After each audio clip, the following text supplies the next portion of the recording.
My name is Joe Campbell. I'm the former division chair, car maintenance division, former division officer for a lot of years. Under all different kinds of presidents, I've served this union in the best capacity I could. Shop steward, section officer, division officer, and in 2012 I ran for president of Local 100. I want to thank Marty, Eric, John. I was delighted when they called me that they were putting this together. This is a great thing, and I'm really happy to see that you all came to this because you realize how important it is. You know, we all have our own opinions on this matter. As far as the way the strike should have went, it should have, well, I call it like I'm using the right term, the Goldilocks thing. It was, we weren't out long enough, we shouldn't have gone out at all, or we were out just right amount of time. And everybody's opinion is right, because as dues-paying members, former members, now retirees, as well as active members, everybody's opinion counts.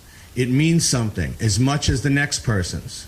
And that's why we wanted to put this thing together, to honor what we did. And I think that we can all agree in this room that what we did, the accomplishment of shutting down this city, is extraordinary. And nobody can do it like us. It's actually kind of unfair when you think about it, how much is put on transit workers to carry the labor movement sometimes, because we're the only ones capable of actually calling the strike so powerful that it has almost the same effect as a general strike.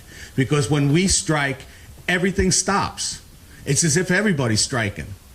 And that's a lot of power. So when you wonder why they come after us so much, and they say, you know, here's an injunction, $25,000, and it doubles every day, and blah, blah, blah, blah. They're scared to death of you. And they're scared to death of the membership and the power that we have. And in recognizing our ability to strike, recognizing our ability to express ourselves on our displeasure during collective bargaining and scare the city of New York, and I don't mean the people, I mean the power, that is a tremendous responsibility and something that we have to keep. We have to keep doing it. This round of negotiations, I'm not getting into anything, you know, political, but we went to the table with no leverage, and you see what happens when you go to the table with no leverage. The strike itself isn't the weapon, it's the threat of a strike. The strike itself is like the H-bomb.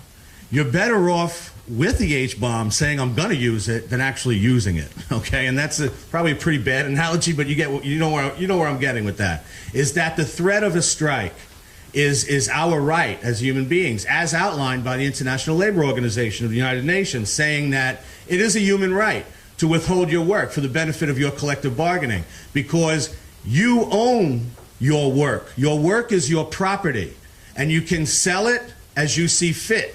Nobody can tell you that your work is their property, and they'll compensate you the way they feel they want to compensate you. And that's the way I look at it. And what makes transit workers so militant is that they see it the same way, that their work, their time away from their family, and the pride they have in what they do, and their role in the economic survival, the economic bloodline of this city, their role in that is paramount, and they understand that. Now what we want to do is take pride in our ability to use the ability to withhold our work for the benefit of collective bargaining. Now, and I promised I would do this.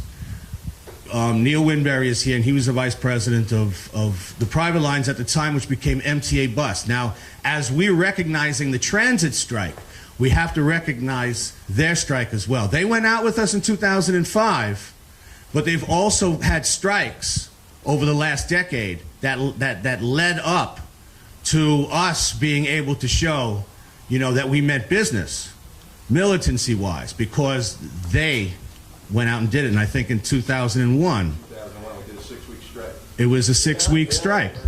Now that was. Try to add more information to that. Also, before we went on strike with 2005 with the MTA, we pulled Triborough and Jamaica out first to send a warning out to the city about that, because what happened was they weren't under the tail law because they're still in the transition of the takeover and the consolidation of MTA bus forming.